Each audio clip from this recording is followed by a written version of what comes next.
Bien, esta mañana Dios les bendiga a todos nuestros hermanos participantes del curso de teología sistemática. Vamos a continuar con nuestro abordaje de las diferentes doctrinas que se encuentran argumentadas en nuestro manual de estudio.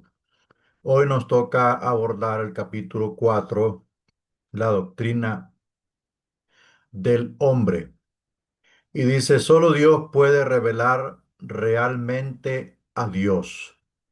O sea, esto es ¿cómo puedo decirle para que usted lo comprenda? Este es el principio de todo, ¿verdad? O sea, solamente Dios puede revelar a Dios. Nadie puede decir, aquí está Dios. Dios aparece en la escena de la vida humana porque Él mismo se da a conocer, ¿verdad? Esta revelación de sí mismo tan necesaria para la salvación del hombre se nos ha dado por medio de las escrituras. O sea, existen dos, bueno, podemos llamar tres tipos de revelación. La revelación de Dios en la creación, ella cuenta y describe el inmenso y magnífico poder de Dios y su enorme sabiduría, infinita sabiduría. Número dos, la revelación escrita de Dios, que es a través de las Sagradas Escrituras. Allí encontramos el carácter de Dios, la voluntad de Dios, encontramos la personalidad de Dios, el amor de Dios, el plan de Dios. Todo lo que Él se autorrevela en la Escritura, suficiente para nosotros, la hallamos allí. Y está la revelación especial de Dios, que es la revelación en Cristo. Esa es la máxima, única, suficiente, totalitaria revelación de Dios en Cristo. Allí vemos a Dios, en Él, ¿verdad? Bueno, de la misma fuente derivamos el punto de vista de Dios con respecto del hombre, que es el punto de vista verdadero, puesto que ¿quién puede conocer al hombre mejor que su creador? Entonces, en referencia a la revelación de Dios, Dios se da a conocer mayormente en las escrituras, puesto que las escrituras pueden estar en manos del hombre en cualquier parte del planeta. Surge el punto de que en cuanto hablamos del tema del hombre, nadie conoce mejor al hombre que Dios, ni el hombre mismo se conoce. Nadie se conoce a sí mismo sino solamente Dios, ¿verdad? O sea, solo Dios puede conocer las necesidades del hombre. Solo Dios pesa el espíritu del hombre, solo Dios discierne la mente del hombre, solo Dios conoce las debilidades, los puntos fuertes del hombre, solamente Dios lo conoce, ¿verdad? O sea, esto es importante entender que nosotros no nos conocemos al 100% a nosotros mismos. Caso contrario, Adán sí se conocía a sí mismo al 100%, puesto que él estaba en un estado de perfección, ¿verdad? Perfección. Entonces, a veces nosotros mismos ignoramos o desconocemos algunas áreas nuestras que solamente el Señor las conoce. Por eso, por eso Él puso su palabra para que la palabra llene esos vacíos que el hombre ignora de sí, pero ella sí los discierne. Vamos a ver un poco del origen del hombre. La Biblia enseña con claridad la doctrina de la creación, o sea, la doctrina de la creación encierra dos cosas, la creación natural y la creación especial. La creación natural está compuesta por todo el mundo físico, el universo, las estrellas, las galaxias, el planeta Tierra, los planetas, las estrellas, el sol, la luna, el aire, todo lo que es el mundo físico, ¿verdad? El mundo físico. Estamos hablando de la creación. Bueno, bueno, en este sentido podemos incluir tres aspectos de la creación.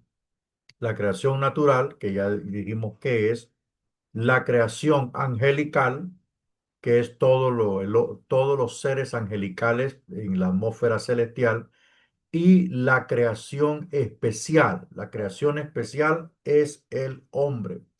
O sea, Dios hizo al hombre. Dios lo hizo conforme a su imagen y semejanza, y el origen del hombre no está en otra cosa, como lo dice Charles Darwin en su teoría de la evolución, ¿verdad? La evolución de las especies, que eso es una teoría antibíblica que dice que a partir de la,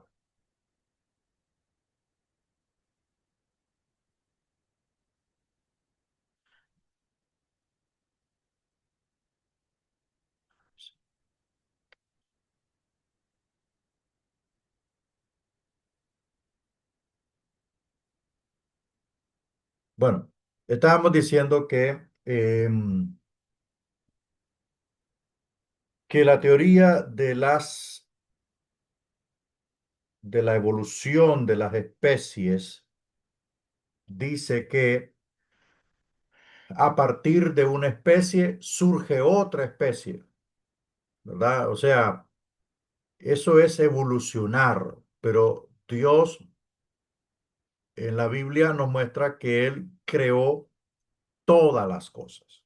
¿Ven? Él creó todas las cosas, el orden, el mundo físico, el orden angelical, y creó al hombre como su máxima creación, diferente de los animales, diferente de todo, ¿verdad? Entonces el hombre, en cuanto a la creación terrestre, es su máxima creación.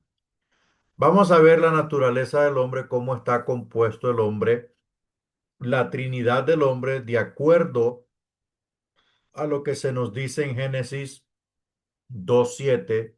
El hombre está compuesto de dos sustancias, que son la parte material, llamada cuerpo, y la parte sustancial llamada, o inmaterial, llamada alma. El alma proporciona vida al cuerpo, y cuando el alma es quitada, el cuerpo muere. Entonces, la definición técnica de muerte es la separación del alma del cuerpo, ¿verdad? La separación del alma del cuerpo es la definición técnica de la muerte.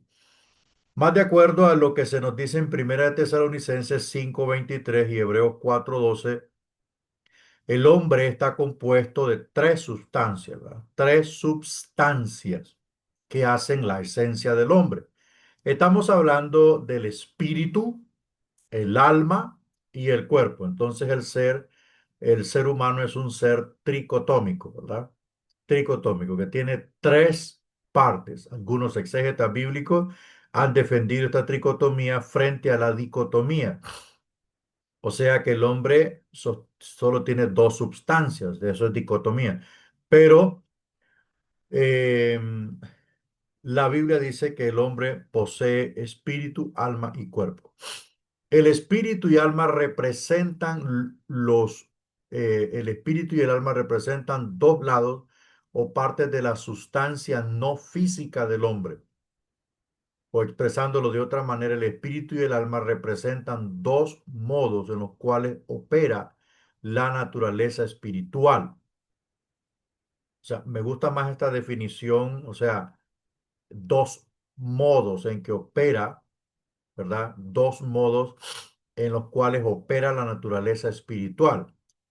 La naturaleza espiritual del alma es una faceta, Y la naturaleza espiritual del espíritu humano es otra faceta encargada de otra función, el alma encargada de otra función, siempre dentro de lo que es el campo espiritual.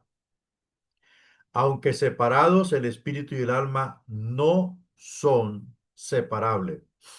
No se pueden separar. Son dos personalidades, son dos fases, pero están fusionadas. Se saturan y compenetran mutuamente en virtud del hecho de que están tan íntimamente relacionados. Los vocablos espíritu y alma se emplean con frecuencia en forma intercambiable. Eclesiastés 12:7 y Apocalipsis 6:9, de manera que en un lugar la sustancia espiritual del hombre se describe como alma, ¿verdad? Como alma. Y en otro lugar de las Escrituras se describe como espíritu, aunque se intercambian con frecuencia en el uso.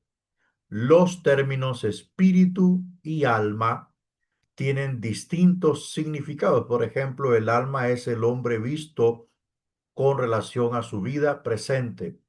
O sea, en pocas palabras, el alma toma conciencia de todas las acciones físicas de la vida presente, todo lo que está relacionado con el desarrollo de la vida cotidiana. A las personas fallecidas se las describe como almas cuando el escritor hace referencia a su propia vida, ¿verdad? O sea, es un término generalizado. Ahora vamos a ver el espíritu humano. Bueno, en todo ser humano habita un espíritu dado por Dios en forma individual. Un espíritu dado por Dios en forma individual. Según dice en Números 16:22, este espíritu fue formado por el Creador en la parte interior de la naturaleza del hombre y es capaz de ser renovado y de desarrollarse. Según Salmos 51:10, el espíritu es centro y fuente de vida del hombre. O sea, fuente de vida, de la vida espiritual, de la vida espiritual. El alma es dueña de esta vida y la usa y por medio del cuerpo la expresa. El alma es dueña de esta vida y la usa por medio del cuerpo y por medio del cuerpo la expresa. O sea que el cuerpo es el instrumento por el cual el alma y el espíritu se manifiestan dentro de este mundo en todos los contextos, sea en el contexto material y sea en el contexto espiritual. En el principio Dios alentó el espíritu de vida en el cuerpo inanimado, o sea, en el cuerpo muerto, y el hombre se convirtió en alma viviente. De manera entonces que el alma es un espíritu que habita en un cuerpo o un espíritu humano que opera por medio del cuerpo, y la combinación de ambos constituye el hombre en alma. O sea, el cuerpo necesita al alma, el alma necesita la vida que da el espíritu. Entonces, ambos se necesitan. Si sacamos al alma y al espíritu del cuerpo, entonces el cuerpo queda sin vida. El alma sobrevive a la muerte porque es vitalizada por el espíritu.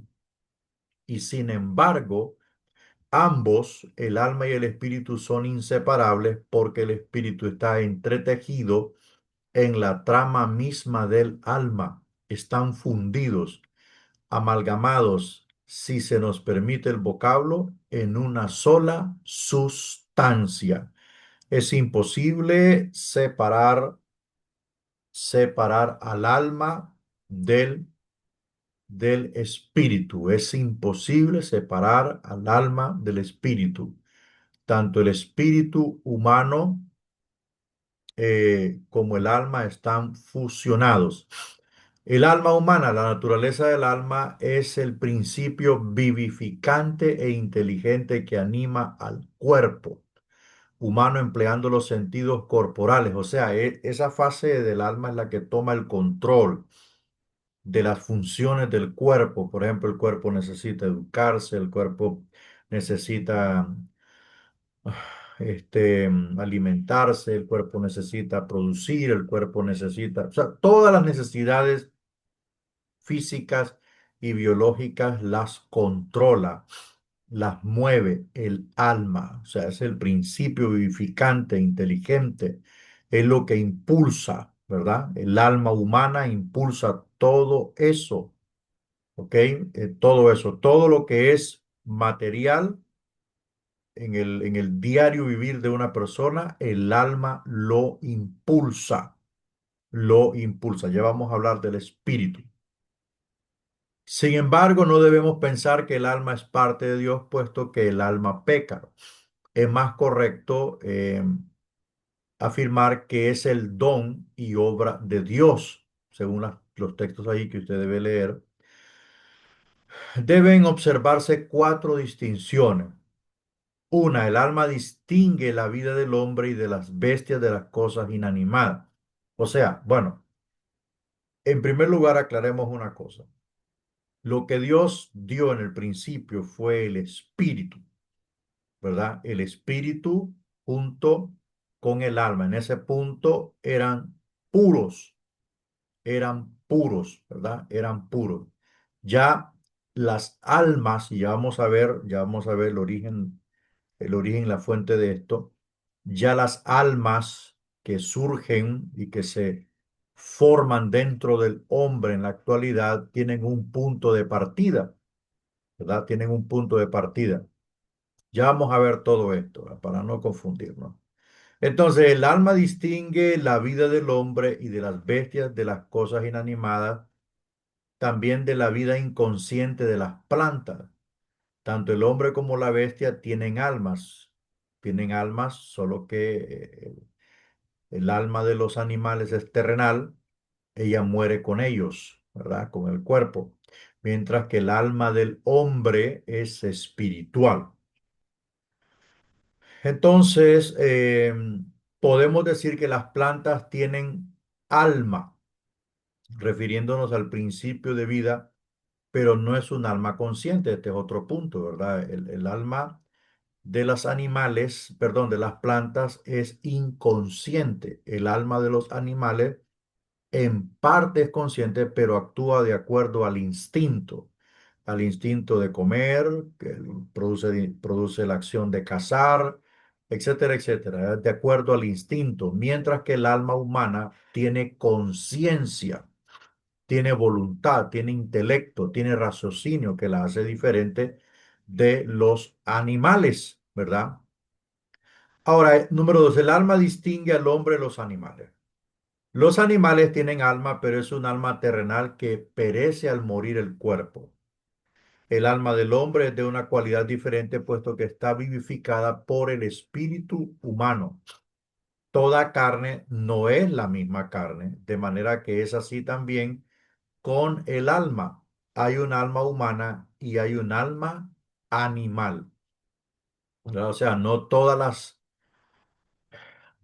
los cuerpos son los mismos, ¿verdad? No toda la carne es la misma, que la carne del hombre es diferente, o sea, cuerpo humano es diferente, en donde habita el alma es diferente al cuerpo animal de los animales. Entonces, allí el alma humana diferencia al hombre de los animales. Aquí vamos a ver el origen del alma, lo que estábamos adelantando.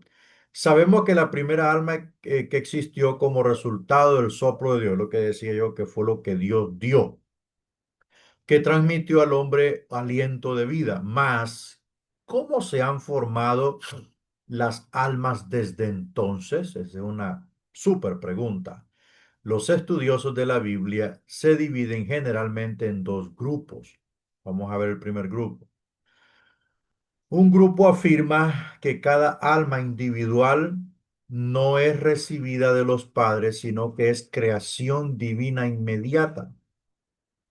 Y citan los siguientes versículos según Isaías 57:16, Eclesiastés 12:7, etcétera, etcétera.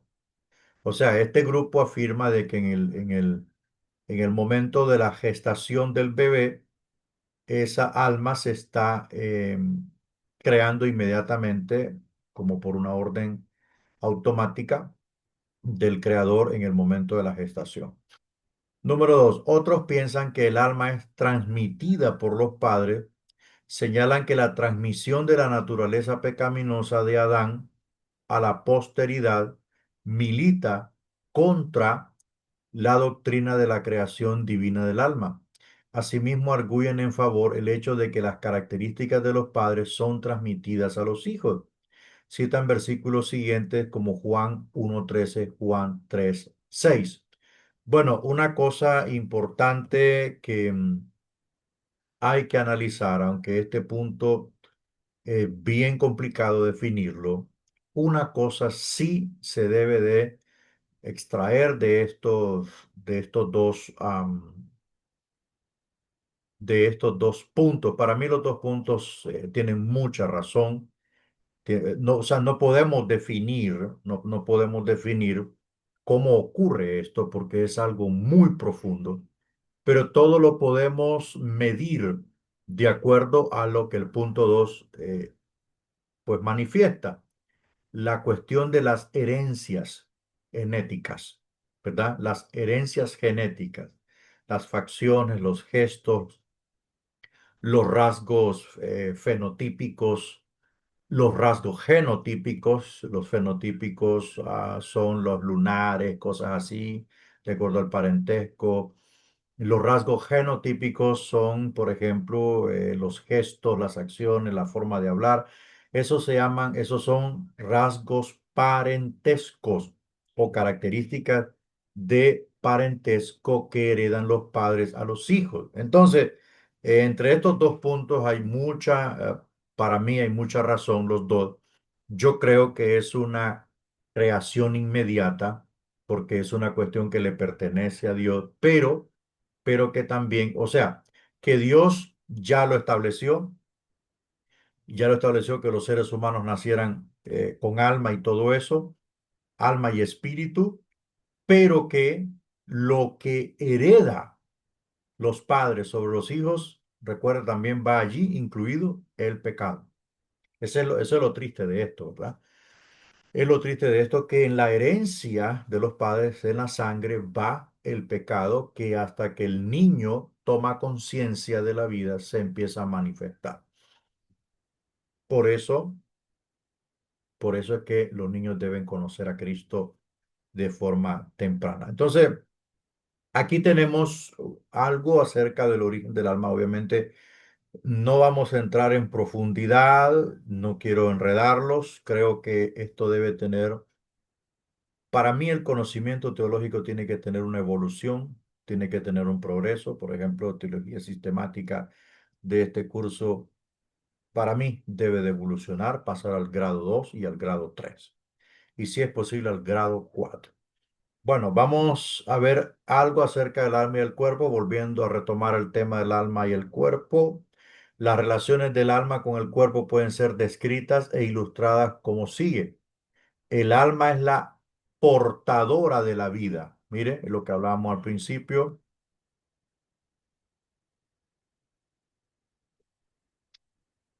El alma es portadora de la vida. Figura en todo aquello que pertenece al sostenimiento, riesgo y pérdida de la vida. O sea, la vida del cuerpo descansa en el alma. Y el desarrollo del cuerpo también es impulsado por el alma.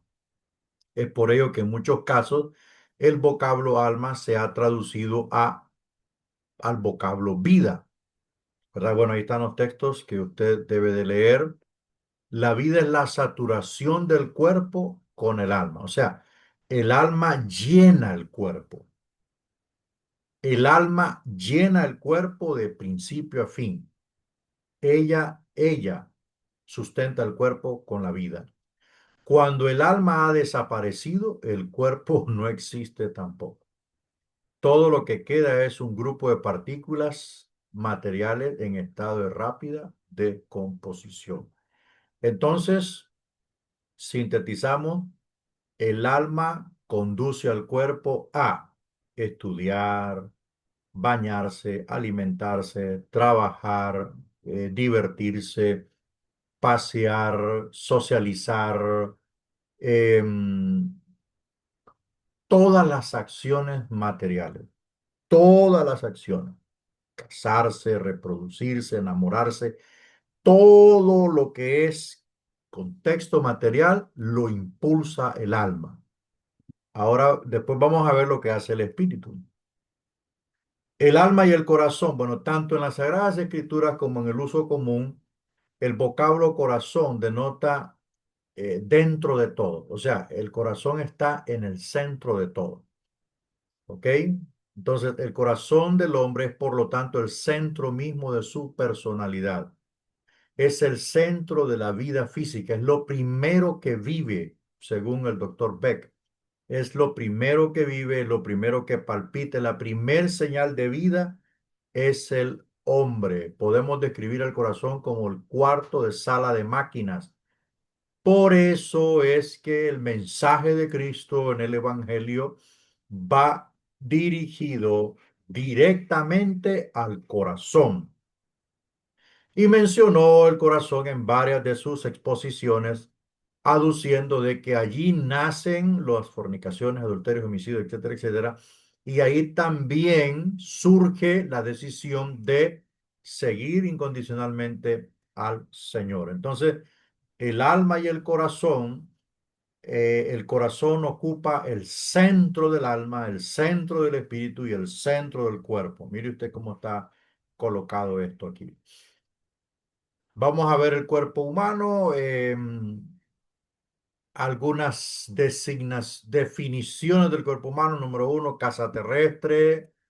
Eso lo dice el apóstol Pablo, ¿verdad? Como una cuestión metafórica, en contrapuesta del templo celestial en el cielo. O sea, en comparación, esta es una casa terrestre que se deshace con el tiempo, que un día, ¿verdad? Se revestirá de inmortalidad, que un día tendrá una vestidura inmortal y nunca más volverá a ser casa terrestre, sino que será una casa celestial, ¿verdad? El cuerpo un día recibirá su recompensa. Bueno, esas son algunas de las designaciones. También está el inciso C, el templo, es un lugar consagrado por la presencia de Dios. En muchas ocasiones, Pablo en 1 Corintios 3, creo en adelante, dice de que somos templos, o sea, hablando del cuerpo, ¿verdad? No espiritualmente, sino que físicamente, ¿verdad? Templo, templo, templo. Vamos a ver la imagen de Dios en el hombre. Esto es una cuestión muy interesante. Hagamos al hombre a nuestra imagen, conforme a nuestra semejanza. Yo le recomiendo ver los textos bíblicos y saque la mejor de los provechos. El hombre fue creado a la imagen de Dios. Se lo hizo a la semejanza de Dios en carácter y personalidad. O sea, Dios tiene carácter y Dios es una persona. El hombre tiene carácter, temperamento y también tiene personalidad, ¿verdad? Es una persona. A través de las escrituras, el nivel y objetivo sentado ante el hombre es el ser como Dios. O sea, no como Dios en el aspecto de ser un ser divino, no, ni en el aspecto de los atributos, ¿verdad? Porque el hombre no es omnipotente, sino en el aspecto de las virtudes, ¿verdad? Por ejemplo, Dios ama, Dios perdona, Dios siente, Dios es bondadoso, Dios es misericordioso, Dios es imparcial, Dios es justo, ¿ok? Dios es galardonado. Entonces, el hombre puede ser como Dios dentro de esos aspectos, pero no dentro de lo que confiere a la divinidad, porque la divinidad está saturada de la omnipresencia, la omnipotencia, la omnisciencia, la omnividencia, la infinitez misma de su ser. El hombre no puede llegar a esos, no puede llegar hasta ahí porque es un ser limitado, ¿verdad? O sea, no, nunca lo podrá hacer, pero sí podrá ser como Dios en el aspecto de que ama, perdona, es justo, ¿verdad? Lo que estábamos diciendo, era bondadoso, generoso, misericordioso. Así como Pablo en cierto momento llama a los hermanos, les dice vestíos de Cristo, ¿verdad? O sea, adopten las aptitudes y cualidades del Señor en lo que refiere a su humanidad, ¿verdad? No a su divinidad. Por eso somos conforme a la imagen de Dios y por eso podemos nosotros amar, perdonar, etcétera, etcétera. Veamos el parentesco con Dios. En relación de las criaturas vivas con Dios consistió en la obediencia ciega a los instintos implantados en ellas por el Creador. Pero la vida que inspiraba al hombre era un resultado verdadero de la personalidad de Dios. El hombre realmente tiene un cuerpo que fue hecho del polvo de la tierra y Dios sopló en él aliento de vida. O sea, desde ahí dejó de ser un cuerpo muerto, sino que se convirtió en un cuerpo con vida, dotándole de esa manera con una naturaleza capaz de conocer, de amar y de servir a Dios. Aquí está, por eso el hombre fue creado a imagen y semejanza, para que el hombre pudiese responder a Dios desde el contexto de amarlo, servirlo, obedecerlo, honrarlo, agradarlo. ¿Ok? Entonces es por eso es que Dios hizo eso en el hombre. Por su imagen divina, todos los hombres son, por la creación, hijos de Dios. Mas puesto que la imagen ha sido golpeada por el pecado, el hombre debe de ser regenerado o nacer de nuevo para ser en realidad hijos de Dios. Pero ese nuevo nacimiento se origina en el corazón, donde está el alma y el espíritu, en el corazón, en el corazón, en el corazón. Allí surge el nuevo nacimiento, que obviamente es operado por el Espíritu de Dios como un milagro extraordinario, en donde en un antes y después del hombre son dos historias distintas, ¿verdad? Solamente puede ocurrir en el centro de la vida humana llamado el corazón. Un estudioso del idioma griego ha señalado el hecho de que uno de los vocablos griegos para describir al hombre llamado antropos es una combinación de palabras que significan literalmente el que mira hacia arriba, ¿verdad? No el que mira hacia abajo. El hombre es un ser orante y hay momentos en la vida del hombre más feroz cuando clama a algún poder superior solicitando ayuda. Entonces, sintetizamos la palabra antropos, ¿verdad? Que es una palabra griega que significa eh, uno que ve hacia arriba. O sea, el hombre fue creado por un ser divino llamado Dios y su mirada, su inclinación debe de ser hacia arriba porque ahí está su origen. Veamos el carácter moral. El reconocimiento del bien y el mal le pertenece solamente al hombre.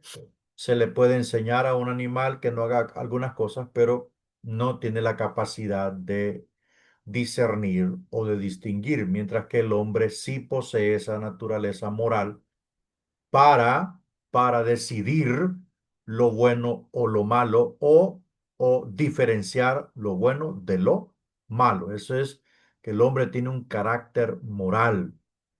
Y obviamente el carácter moral se eleva cuando nosotros rendimos nuestras vidas al Señor y dejamos que Dios nos gobierne a través de su palabra. La moralidad se eleva por razón de que está siendo gobernado el espíritu del hombre por el Espíritu de Dios y por la palabra.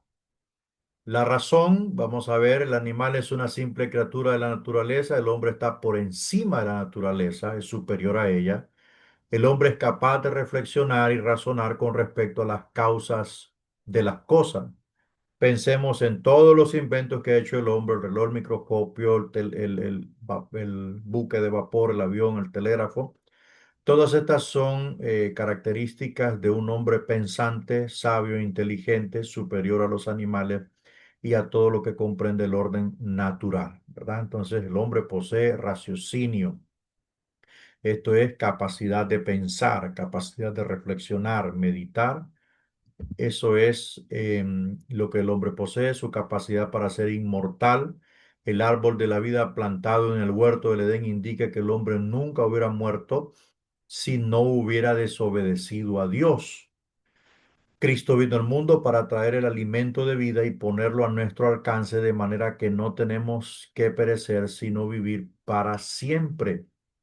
Entonces el hombre tiene la capacidad de ser inmortal por cuanto posee alma y espíritu, pero no definimos la faceta del espíritu en operación del cuerpo. Bueno, el espíritu es el que tiene la conciencia de la vida espiritual.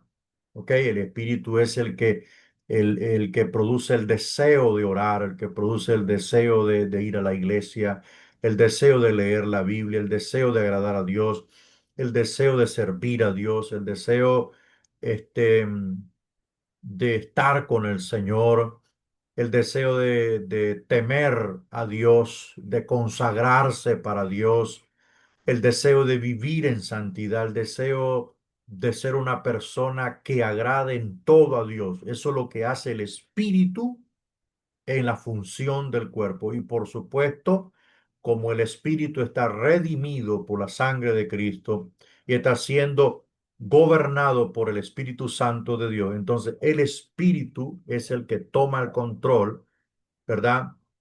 Del alma, y como el alma hace que el cuerpo se desenvuelva en la vida cotidiana, entonces la redención del espíritu abarca la redención del alma y estos hacen que el cuerpo ya no robe, ya no hurte, ya no mate, ya no peque, sino que vaya en pos de agradar al Señor. Por eso decía un antes y un después en las dos historias diferentes en la vida del hombre. ¿Ok? Porque antes de entregarse a Cristo, el espíritu está muerto. El alma es ama y señora de todo. Pero una vez que esta persona se entrega a Jesucristo, el espíritu es redimido, ¿verdad? Es redimido, vuelve a la vida, como dice el libro de Efesios 2, ¿verdad? Eh, Dice que recibimos vida al convertirnos, a, al apartarnos de nuestros delitos y pecados, ¿verdad? Y Él los dio vida, Él los dio vida. Entonces, ¿qué sucede? Es ahí donde empieza la vida espiritual, ¿verdad? Ahí empieza la vida espiritual con el nuevo nacimiento y es el Espíritu el que toma las riendas de todas las funciones motoras, biológicas, fisiológicas, espirituales, materiales del cuerpo, siempre orientado sobre agradar en todo a Dios. Aunque estés estudiando en la escuela, ¿verdad? Tienes que agradar a Dios. Aunque estés en el trabajo, tienes que agradar a Dios. Aunque vayas por la carretera, tienes que agradar a Dios. ¿Por qué? Porque el espíritu humano que ha sido salvado, redimido y sellado con el Espíritu de Dios está comandando todo junto con el alma. Bueno, vamos a entrar al capítulo 5, el pecado, ¿verdad? Vamos, ya vimos la doctrina del hombre, vamos a ver la doctrina del pecado. Gloria al Señor. Siempre les recuerdo, hermanos participantes, siempre ver estas clases con su libreta de apunte, con su Biblia, porque usted tiene la posibilidad de verlo como quiera esta videoclase y así hacer sus anotaciones específicas de cada doctrina o de cada apartado. Entonces la número 5 se llama el pecado. Leemos que Dios después de su obra de la creación consideró todo bueno en gran manera. Eso es inapelable. Pero una pequeña observación nos convencerá de que existen muchas cosas que no son buenas. Por ejemplo, la maldad, la iniquidad, la opresión, las luchas, la guerra, la muerte y los sufrimientos. Y naturalmente surge la pregunta, ¿de qué manera entró el pecado en el mundo? O sea, esto es así. Antes de la llegada del pecado al mundo, todo era bueno, maravilloso, perfecto, santo, puro, pacífico, deleitoso, exclusivo, maravilloso, inigualable, irrepetible. O sea, era un mundo increíblemente bello, perfecto. Entonces, esta pregunta ha dejado perplejo a muchos pensadores. La Biblia tiene la respuesta de Dios. Aún más nos dice lo que verdaderamente es el pecado y nos revela el remedio. La realidad del pecado, no se necesita argumentar la cuestión relativa a la realidad del pecado. O sea, el pecado existe, es dañino, es perjuicioso, es corrosivo, es progresivo, es destructivo. No necesitamos decir más nada de eso. Tanto la historia como la propia conciencia del hombre atestiguan con abundancia la citada verdad. O sea, la historia y la conciencia humana son testigos exclusivos, periciales, de que el pecado es la ruina del hombre. Empero se han propuesto teorías que ahora niegan o presentan erróneamente o restan importancia al pecado y su naturaleza. Vamos a ver estas teorías erróneas. Vamos a ver al ateísmo como una de las teorías erróneas. ¿Qué dice el ateísmo? Al negar la existencia de Dios, el ateísmo niega también al pecado, ¿verdad? O sea, cuando alguien niega a Dios, obviamente está sacando del camino el pecado y por tanto no tienen que rendirle cuentas a nadie, porque no, para ellos no hay un ser moralmente perfecto que los llamará a cuentas por sus obras. Entonces el ateísmo es la primer doctrina errónea. Ellos no creen en Dios, niegan a Dios, niegan el pecado y todo eso. Entonces, por tanto, para ellos no hay pureza, no hay santidad, no hay justicia y obviamente no se le rendirá cuenta a ningún Dios. Dos, vamos a ver el determinismo. Se trata de esta teoría que afirma que el libre albedrío es un engaño y no una realidad. Bueno, en primer lugar, cuando Dios creó al hombre, lo creó con libre albedrío, o sea, libertad de elegir. Eso fue lo que llevó al hombre a la desgracia, el mal manejo del libre albedrío, porque Dios no puede crear personas o seres humanos que no tengan capacidad de elegir. No puede crear, así como cuando usted construye un robot que obedece a comandos preestablecidos, prediseñados e injertados en una matriz, ¿verdad? Para que él piense de acuerdo a lo que está programado. No, el ser humano no fue hecho así. El ser humano fue hecho con capacidad de decidir, de elegir. Eso se llama libertad de elección o libre albedrío. Pero el determinismo dice que es un engaño y que no existe. Entonces nos imaginamos que somos libres para escoger, cuando en realidad nuestra elección es dictada por estímulos internos y por sus circunstancias fuera de nuestro dominio. El humo que sale de la chimenea quizá piense que es libre, mas asciende en virtud de leyes inexorables, siendo así una persona no puede comportarse de una manera distinta a la que lo hace y hablando en términos precisos, no se le debe elogiar por lo bueno que hace ni censurarle lo malo. El hombre es simplemente un esclavo de las circunstancias. Esto es lo que afirma la teoría. Bueno, qué fácil la plantea el determinismo. Si el hombre es esclavo de las circunstancias, entonces nadie lo puede juzgar. Si la circunstancia meritaba que el hombre casado se acostara con otra mujer que no fuera su mujer, entonces el hombre queda libre de esa pena.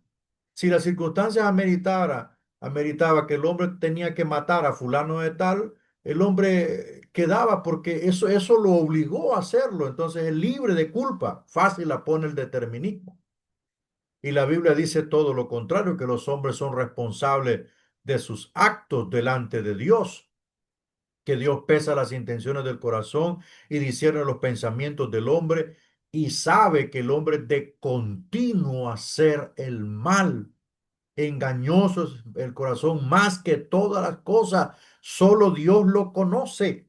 Entonces, el determinismo la plantea mucho más fácil que el ateísmo. Otra teoría errónea. Vamos a ver los hedonistas. ¿Qué dice el hedonismo? Esta palabra procede de la raíz griega, vamos a echar un poquito para acá, de la raíz griega que significa placer. Hedonismo procede de una palabra griega que significa placer. Se trata de una teoría que mantiene que el mayor bien de la vida es disfrutar de los placeres, evitar el dolor, deleitarse en el gozo que producen los placeres inmorales, mundanos, disfrutar la vida. Los hombres se equivocan, pero hay que disfrutar. Eh, El ser humano también posee debilidad, inocente, a veces tropieza. La Biblia le llama adulterio, le llama fornicación, le llama homicidio, le llama robo, le llama a pecados ocultos, inmorales, le llama iniquidad, ¿verdad? No se trata de un resbalón, no se trata de un tropezón inocente. La vida hay que disfrutarla. ¿Verdad? Sí, hay que disfrutar la vida, pero desde el orden de Dios. Los placeres inmorales se llaman pasiones desordenadas, deseos carnales. Eso es otra teoría errónea llamado los hedonistas que les encanta el gozo y el placer inmoral y ellos se deleitan, ¿verdad? Se deleitan. ¿Qué dice la ciencia cristiana? Otra teoría errónea en cuanto al pecado. La ciencia cristiana niega la realidad del pecado. Desde aquí ya vamos mal, ¿verdad? Porque al eliminar este concepto o esta afirmación de que el pecado existe, entonces todo se puede hacer, ¿verdad? El pecado, dice, no es algo positivo, sino simplemente la ausencia de lo bueno. El que el pecado tenga existencia verdadera es un error de la mente mortal. El hombre piensa que el pecado es verdadero, real y por lo tanto su pensamiento necesita corregirse. Entonces ellos dicen que hay que hacer una corrección mental, ¿verdad? Para poder alinear esto y así sacar el pecado del camino. Después de observar que el pecado y la ruina son muy reales en el mundo, o sea, la ciencia cristiana está tapando esto con un conocimiento vano, sin fundamento, pero la evidencia real de la existencia del pecado en el mundo es desastrosa, ¿verdad? Parece que este error de la mente mortal es casi tan malo como lo que las personas criadas a la antigua denominaban pecado. Las Sagradas Escrituras denuncian el pecado como violación positiva de la ley de Dios. Es una ofensa real que merece verdadero castigo en un infierno verdadero. Mire, es una ofensa real que merece verdadero castigo en un infierno verdadero. Entonces, la ciencia cristiana para ellos el pecado no es real, sino que es una cuestión mental y que hay que corregirlo de acuerdo a su conocimiento y a su doctrina, pero la Biblia dice que sí, que el pecado es real y su efecto en el mundo es desastroso. El origen del pecado, el tercer capítulo del Génesis, da las claves que caracterizan la historia espiritual del hombre. Son ellas, por ejemplo, la tentación, el pecado, la culpabilidad, el castigo y la redención. Usted sabe que el origen del pecado entró bueno, esa es la fuente, ¿va? Pero el pecado se origina en la desobediencia del hombre. Vamos a ver la tentación la posibilidad de la tentación, el segundo capítulo del Génesis proporciona el fondo de la narración de la caída del hombre. Habla del primer hogar del hombre, su inteligencia, su servicio en el huerto del Edén, los dos árboles y la primera boda. Se hace mención particular de los dos árboles del destino, el árbol del conocimiento y del bien y del mal, ¿verdad? Que era el árbol prohibido, y el árbol de la vida, que era el árbol permitido. Estos dos árboles representan un sermón ilustrado que les den, perdón, que les dicen constantemente a nuestros primeros padres: si seguís el bien y rechazáis el mal, tendréis vida. ¿Y no es esta la esencia de la senda de la vida, tal como se encuentran por todas las Sagradas Escrituras? Claro que sí, o sea, esto es el patrón repetitivo de los siglos, el que, el que sigue el bien y se aparta del mal, le va bien, pero el que sigue el mal y se aparta del bien, le va mal. ¿Por qué? Porque el hombre pecó comiendo del árbol del conocimiento del bien y del mal. Una vez que el hombre comió de este árbol, inmediatamente sus ojos fueron abiertos a la realidad, a la vida, ¿verdad? A la vida. Y la vida era pura, la vida era pura, pero, pero abandonaron su estado de inocencia perdurable que Dios quería y de pureza en santidad que Dios quería que se mantuviera allí y que formara una familia en ese estado para crear una sociedad perfecta. Pero una vez que se desobedece al comer de este árbol, el hombre pasa del estado de inocencia al estado de conciencia, donde es allí que se desata, se degenera la desobediencia. Y aparece el celo, aparece la muerte, aparece la envidia, aparece el robo, los malos pensamientos, todo lo malo apareció allí, ¿ya? Todo lo malo. ¿Por qué? Porque la desobediencia se degeneró en todo lo que es el pecado, ¿verdad? En todo lo que es el pecado. ¿Por qué razón estaba plantado ese árbol allí? Estaba plantado allí no para tentar al hombre, sino para proporcionar una prueba por medio del cual el hombre podía con cariño y libertad escoger servir a Dios y desarrollar así el carácter.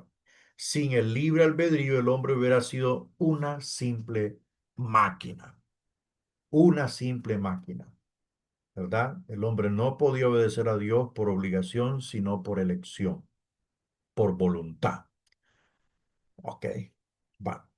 Recuerde que dice que es el árbol de la vida, no el árbol de la vida eterna. Comiendo del árbol de la vida, el hombre se mantenía vivo, o sea, perduraba más, podía vivir muchos años, muchos años, muchos años. Bueno, mientras no pecara, el hombre nunca moriría. Ok, recuerde que Dios le dijo: si comes del árbol prohibido, de cierto morirás, pero cuando estudiamos el elemento tiempo de las palabras de Dios, prácticamente le quiso decir: comenzarás a morir, ¿verdad? ¿Por qué? ¿Por qué? Porque se estaba pecando. No porque el árbol era asesino, no, no, no, no.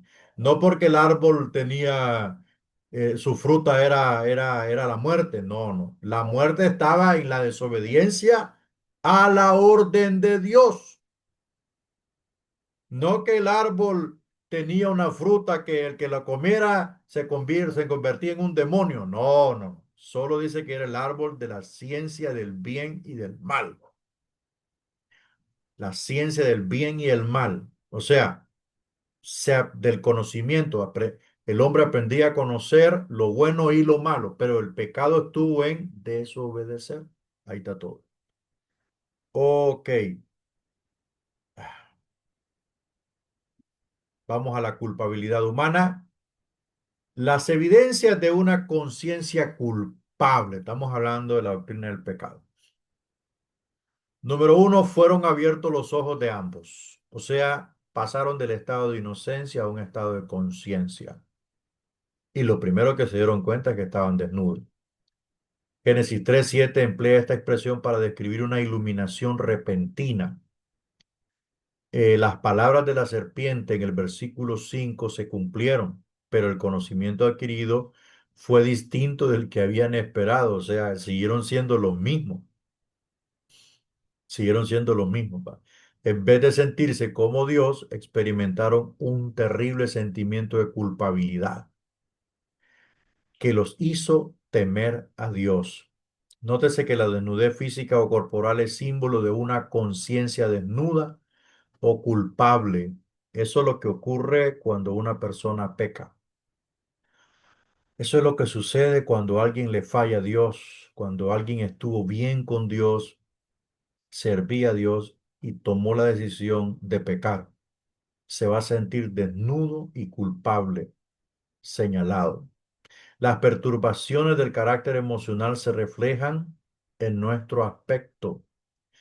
Se producen perturbaciones emocionales tremendas, tristeza, un sentimiento de vergüenza, un sentimiento de recriminación, autorrecriminación, muchas cosas negativas.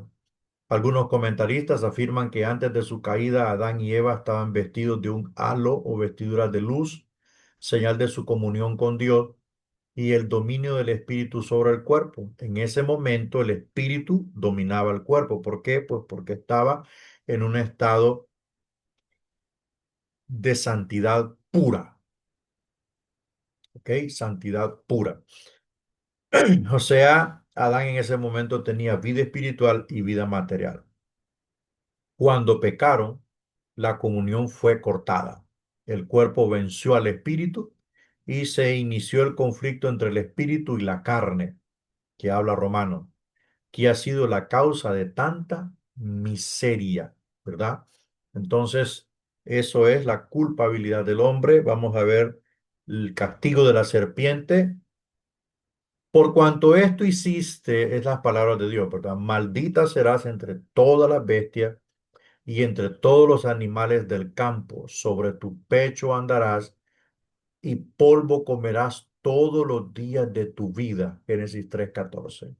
Estas palabras indican que en cierta época la serpiente era un animal hermoso erguido. Bueno, no voy a profundizar en esto. No me pregunte, hermano, por favor, acerca de esto, porque no tengo ningún conocimiento de esto. Acerca de la serpiente, no sé, pero hay una,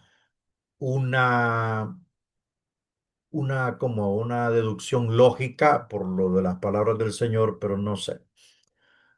Mas ahora, porque se convirtió en instrumento de la caída del hombre, es un animal maldito y degradado en la escala de la creación animal. Mas, puesto que la serpiente fue sencillamente un instrumento de Satanás, ¿por qué debe ser castigada? Porque Dios se propuso hacer de la maldición sobre la serpiente una figura y una profecía de la maldición sobre el diablo y todas las fuerzas del mal. Por el castigo de la serpiente, el hombre debe reconocer de qué manera la maldición de Dios recae sobre todo pecado y maldad. Por el arrastrarse en la arena o polvo de la tierra, debía recordarle al hombre el día cuando reducirá al polvo el poderío de Satanás. Fue cuando el Señor produjo el prototipo del Evangelio, Génesis 3:15, ¿verdad? Bueno, vamos avanzando. Castigo de la mujer. A la mujer le dijo multiplicaré en gran manera el dolor de tu preñez, con dolor parirás a tus hijos y a tu marido será tu deseo, él se enseñoreará de ti, hablando de que el hombre gobernaría a la mujer y parecía que parecía, lo que vemos acá, es que en el plan de Dios el hombre y la mujer tenían gobierno equitativo sobre la familia, ¿verdad? Gobierno equitativo sobre la familia, porque dice, y tu marido te gobernará a ti, se enseñoreará. La palabra enseñorear significa gobernar, ¿verdad? Ejercer dominio. Antes, es posible que antes el dominio o la cabeza, o sea, el liderazgo del hombre iba a ser entendido perfectamente desde la óptica de Dios por la mujer, porque estaba en un estado perfecto, su mente y todo, su espíritu estaban en comunión con Dios, pero aquí las cosas cambiaron. Aquí la cuestión se manifiesta en que la mujer será subyugada y sometida, quiera o no, por su marido. ¿Verdad? Cuando le dice tu deseo será para tu marido, quiere decir que en el momento que ella no quiera proveer deseo o dar deseo, el hombre la obligará, ¿verdad? Entonces esto es una cuestión negativa. Un escritor dijo lo siguiente: la presencia del pecado ha sido la causa de mucho sufrimiento en las formas precisamente indicadas aquí. Con respecto al hecho de dar a luz, no hay duda que en este momento crítico y de ansiedad en la vida de la mujer, el recuerdo de las malas acciones del pasado la atormentan particularmente, a hacer el proceso más doloroso y peligroso para las mujeres que para los animales. Es cierto.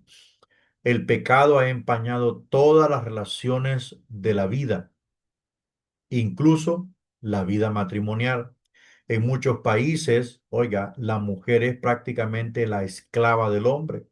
Países de Medio Oriente, ¿verdad? La mujer solo es un instrumento. La posición de niñas viudas, hombres viejos que se casaron con niñas y niñas madres en la India es comentario elocuente y horrible del cumplimiento de esta maldición, es lo que le estaba comentando. Entramos a ver el castigo del hombre.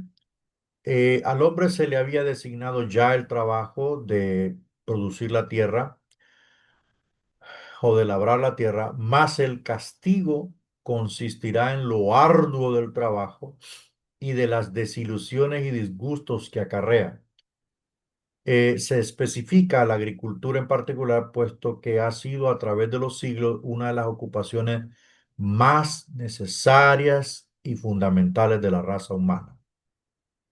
En forma misteriosa, la tierra y la creación, toda en general, han sufrido también la maldición de la caída de su Señor, el hombre, pero también están destinadas a compartir su redención. Cuando el hombre sea redimido en el milenio, también la tierra alcanzará esa redención y volverá a ser el paraíso que un día fue.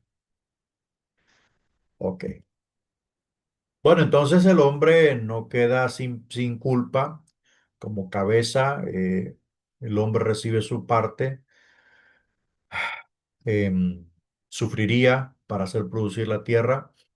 Con gran angustia y con arduo trabajo se ganaría el pan diario. Vamos entrando al epílogo del capítulo, la naturaleza del pecado. ¿Qué es el pecado? La Biblia tiene una variedad de términos para describir el mal moral que nos dice algo de su naturaleza. Un estudio de estos términos en el hebreo y griego originales nos proporcionará la definición bíblica del pecado. La enseñanza del Antiguo Testamento, bueno, en el inciso A dice la esfera de lo moral. Las siguientes son las palabras empleadas para expresar el pecado en esta esfera. Para un estudio más amplio, bueno, el vocablo empleado con más frecuencia describe el pecado como errar al blanco. Esa es la definición más, ¿cómo le digo? Más técnica de lo que es el pecado, errar al blanco, ¿verdad? Y esto comunica las siguientes ideas: errar al blanco como un arquero errático que arroja la flecha, pero no pega en el blanco, ¿verdad? Pero me gusta más la definición B, errar el camino, como el viajero que se ha desviado de la senda correcta, ha sido hallado, o sea, ha cambiado el camino, Ese es el pecado, cambiar el camino, tomar, elegir el camino incorrecto. Para mí eso es pecado, elegir el camino incorrecto que está marcado y vializado por todas las manifestaciones del pecado, todo lo que incluye el pecado.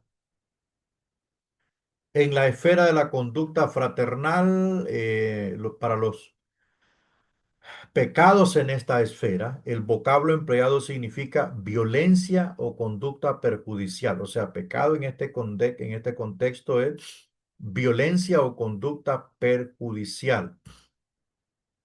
El inciso C, la esfera de la santidad, los vocablos empleados para describir el pecado en esta esfera dan a entender que el ofensor ha estado en relaciones con Dios.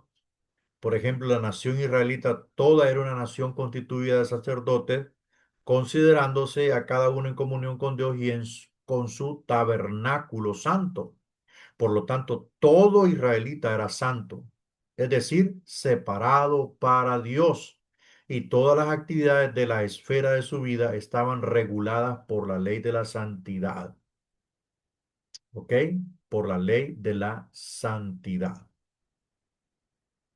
Las enseñanzas del Nuevo Testamento definen al pecado como error blanco, deuda, desenfreno. O sea, estas son algunas definiciones: desobediencia, transgresión, caída, derrota, impiedad, error, ¿verdad? Eso es lo que define al pecado. Bueno, llegamos hasta aquí, amados hermanos, siempre recordándoles, hermanos, que em, pues termine su proyecto, ¿verdad? Que se le ha asignado de cartas paulinas. Así es que nos vemos el miércoles con la ayuda de Dios.